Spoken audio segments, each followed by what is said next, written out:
Brought to you by NBC bearing, भारताची पहिली bearing उत्पादक। नांदेड जिल्ह्यात गेल्या महिनाभरापासून सुरू असलेल्या जोरदार पावसामुळे शेती पिकाचं प्रचंड मोठ्या प्रमाणात नुकसान झाले। आता मी नांदेडच्या अर्धापूर शिवारात आहे, आपण बघतोय या सोयाबीनमध्ये जे आहे ते आता सुद्धा पाणी साचलं चित्र आपल्याला पाहायला मिळतं। खरं तर गेली 4 महिने जे आहे ते शेतकऱ्याने या सोयाबीनवर मोठा खर्च केला होता, मोठा लागवड खर्च केला होता। मात्र आता हे सगळं सोयाबीन काढणीला आल्यानंतर अशा पद्धतीनं या सोयाबीनची वाताहत झाल्याचं चित्र आपल्याला पाहायला मिळतं।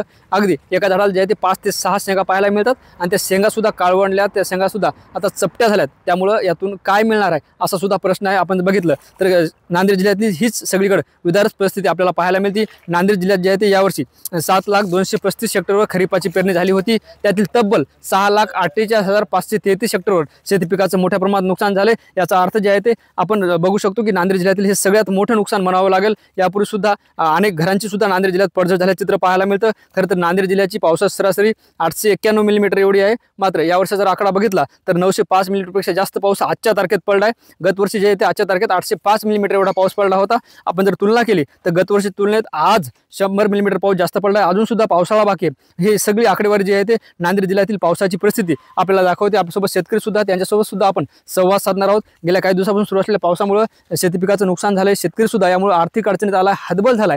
त्या शेतकऱ्यांच्या काय प्रतिक्रिया आहेत, काय सांगाल? ज्या पद्धतीनं पाऊस सुरू आहे, शेती पिकाचं प्रचंड मोठ्या प्रमाणात नुकसान झालंय, काय नाव आहे? साहेबराव नामदेवराव पवार, शहापूर। पाण्यानं माझ्या वावरात पुरं पाण्यानं भुजलं होतं बघा हे सोयाबीन। आता याला काहीच नाही, काढायला मला खर्च जास्त बाहेर लागते। तर आता सरकारनं कमीत कमी आम्हाला याचा मोबदला दिला पाहिजे। आमचा खर्च झाला एका एकरी 30,000, तर कमीत कमी आम्हाला खर्चापुरते तरी पैसे द्यायला पाहिजेत वावराच्या बाहेर काढायला। किती एकरवर सोयाबीन होतं? 3 एकरवर सोयाबीन होतं। हे काहीच नाही, एक दाना होईना आम्हाला। आता सगळं वावराच्या बाहेर काढावं लागते। कडब्याचा ढीग होता, कडब्याचा ढीग गेला वाहून, सगळंच आमची नुकसान झाली। आपण बघतो हे सोयाबीनचं जे आहे ते विदारक चित्र आपण या ठिकाणी पाहतो। दुसरे शेतकरी आपल्यासोबत आहेत, काय सांगाल? मोठं जे आहे ते नैसर्गिक आपत्ती शेतकऱ्यावर ओढावली, मोठं प्रचंड प्रमाणात नुकसान झाले।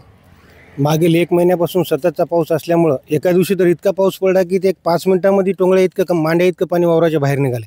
त्याच्यामुळं वावरामध्ये तुम्ही अजून पहा की पाणी आता सुद्धा वावरातून पाणी वाहत आहे। त्याच्यामुळे शासनाला माझी विनंती आहे की शेतकऱ्यांना 50,000 रुपयाची कुठलीही अट न लावता सरसकट मदत शासनानं जाहीर करावी। कारण येलो मोजॅकमुळे आता मागच्या 4 दिवसापासून येलो मोजॅक आल्यामुळे सोयाबीनच्या शेंगा पूर्णतः चपट्या होऊन गेल्यात। तुम्ही आता पहा या शेंगामध्ये काहीच नाही आहे। त्याच्यामुळे शासनाला माझी हात जोडून नम्र विनंती आहे की कुठलाही निकष न लावता, काय कोणत्या अटी न लावता शासनानं शेतकऱ्यांना हेक्टरी 50,000 रुपयाची सरसकट मदत करावी, ही माझी शासनानं हात जोडून नम्र विनंती आहे। निश्चित आपण बघतोय हे शेतकरी होते, शासनाकडे त्यांनी मदतीची अपेक्षा केली। काय नाव आहे? राजाराम नारायण पवार। काय नुकसान झालं? नुकसान म्हणजे पूर्ण आज 2 ते 2-2.5 महिने झालं सतत पाऊस चालू आहे। पावसामध्ये पहिल्यानं सुरुवात पेरलं तेव्हापासूनच तसं पाऊस चालू झाला। पण कसं झालं, आता हे येलो मोजॅक झाला, पुन्हा पावसात पूर्ण सोयाबीन बुजल्या गेल्यावर आता याच्यात स्थितीच काय राहिलं नाही। एका बॅगला कमीत कमी एका एकरला खर्च 18,000 ते 20,000 रुपये खर्च आहे, तर 1 ते 1.5 क्विंटल होत नाही। तर शासनाला कळकळीची विनंती आहे की शेतकऱ्याला भरीवमध्ये देऊन मदत करावी। कारण का आता शेतकरी भविष्यात टिकला पाहिजे, टिकला नाही तर भविष्यात शेतकऱ्याचं अवघड होईल। त्याच्यासाठी सगळ्या शासनाला कळकळीची विनंती करून सांगतो की आर्थिक भरीव मदत द्यावी। निश्चित आपण बघतोय शेतकरी होते, यांच्या हातात सोयाबीनचं झाड आहे।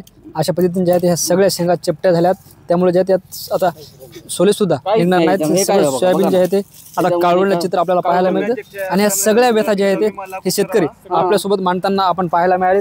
खरं तर या सगळ्या शेतकऱ्यांनी सरकारला सुद्धा विनंती केली की मायबाप सरकारनं शेतकऱ्याच्या व्यथा समजून घ्याव्यात, आम्हाला भरपूर मदत द्यावी, मदत केली तर शेतकरी जगेल। Dnyaneshwar Londhe, TVN Marathi, Shahapur, Nanded. Brought to you by NBC bearing, भारताची पहिली बेअरिंग उत्पादक।